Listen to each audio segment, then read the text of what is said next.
शोला इश्क सियापोश हुआ मेरे बाद, आए है बेकस ये इश्क पे रोना गालिब, किसके घर जाएगा सैलाब बला मेरे बाद।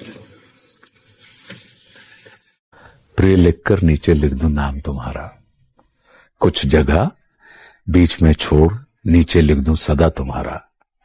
लिखा बीच में क्या ये तुमको पढ़ना है, कागज पर मन की भाषा का अर्थ समझना है। जो भी अर्थ निकालोगे तुम वो मुझको स्वीकार, झुके अधर झुके नयन मौन अधर या कोरा कागज, अर्थ सभी का प्यार। शेर लिखा है इसके लिए एक बार ऐसा कि तेरे जाने के बाद जो मैं रह जाऊंगा वो मुझसे तो नहीं संभलता। हाय हाय क्या बात है। कि तेरे जाने के बाद जो मैं रह जाऊंगा वो मुझसे तो नहीं संभलता, इसलिए पत्थर कर लिया है दिल को अब कहीं नहीं पिघलता। वाह वाह वाह।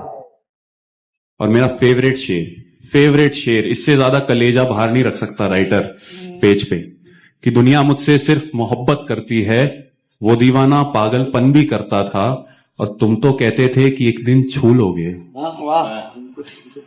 तुम तो कहते थे कि एक दिन छू लोगे, छू लेते ना, मेरा मन भी करता था।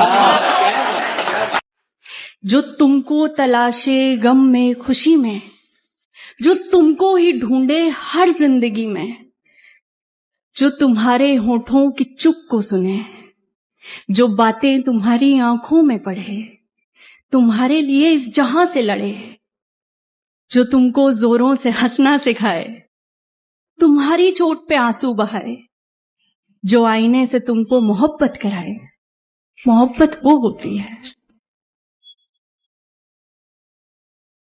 बहुत आसान होता है मोहब्बत की राह पे किसी को डालकर चुपके से निकल जाना। याद रखना, किसी को बर्बाद करके कभी कोई आबाद नहीं हुई।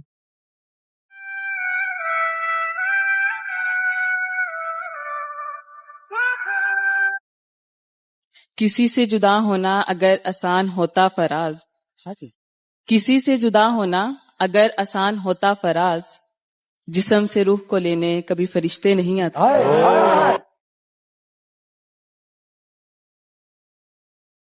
अस्सलामुअलैकुम। जी वालेकुम अस्सलाम। अरे खूबसूरत आवाज है, क्या ऐनक उतारने का अंदाज है। अरे लड़के तुम तो तलवार निकले। Thank you sir. नाम क्या है? जौहर अली। जौहर? जौहर अली। कोई जौहर दिखाने आए हैं?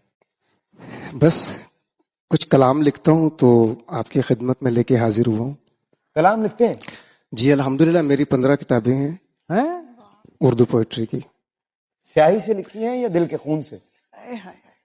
जौहर के बारे में जो अगर पूछते हो तो एक आम सा व्यापारी तसव्वुर फरोश है।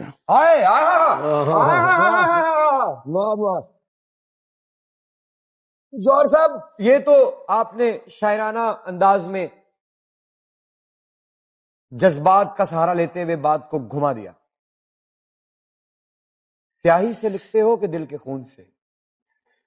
दौरे हिजरा में स्याही से कौन कम वक्त लिखता है। दौरे हिजरा में? दौरे हिजरा में फकत जिगर के लहू से लिखा जाए तभी इंसान शायर बन पाता है। सो मेरा ये दिल और जिगर का लहू रिसना एक जख्म की मेहरबानी होती है। ये जो ज़र्ब है कब लगी? 28 अगस्त 2021। वक्त क्या था? सुबह 10 बजे। तो जख्म आंखों में आंखें डालकर दिया गया, किसी की जबान पर रखकर आप तक भेजा गया, कागज पर सजाया गया, या किसी आले से आपकी समातों तक पहुंचाया गया? जो मुअल्लिम था वही जज था, वही वकील था, वही गवाह था, हत्ता कि जल्लाद भी वही था। आप उस मोहब्बत का शुक्रिया अदा करते हैं या आंसू बहाते? शुक्रिया अदा करता हूं। वाह, तो फिर कुछ सुना दीजिए, कुछ सुना दीजिए। नजर को चैन, जिगर को भी कुछ करार मिले। नजर को चैन, जिगर को भी कुछ करार मिले, मुझे भी आरज़ू रहती है कोई यार मिले। वाह वो खुश मिजाज मिले आज मुद्दतों के बाद, मगर फुसुर्दा मिले हो के शर्मसार मिले। मेरी तबाही जरूरी थी उनकी नजरों में, इसी तमन्ना से मुझको वो बार बार मिले। प्यार मिला तो लगा ये जिंदगी है, मोहब्बत की तो जाना ये बंदगी है। फिर इश्क आया और उसने बताया कि मैं फानी और आशिक बका की अमान में है, और जिसे बका की अमान हो उसे फना नहीं। क्या ये इश्क की तलाश है फना। अर्ज किया है कि कीजिए। जो मिल ना सका उसका इंतजार क्यों है, जो मिल रहा है उससे इनकार क्यों है। वाह बड़ा मुश्किल है समझना खुद को, बड़ा मुश्किल है समझना खुद को, उसे फिक्र ही नहीं हमारी, उससे इतना प्यार क्यों है।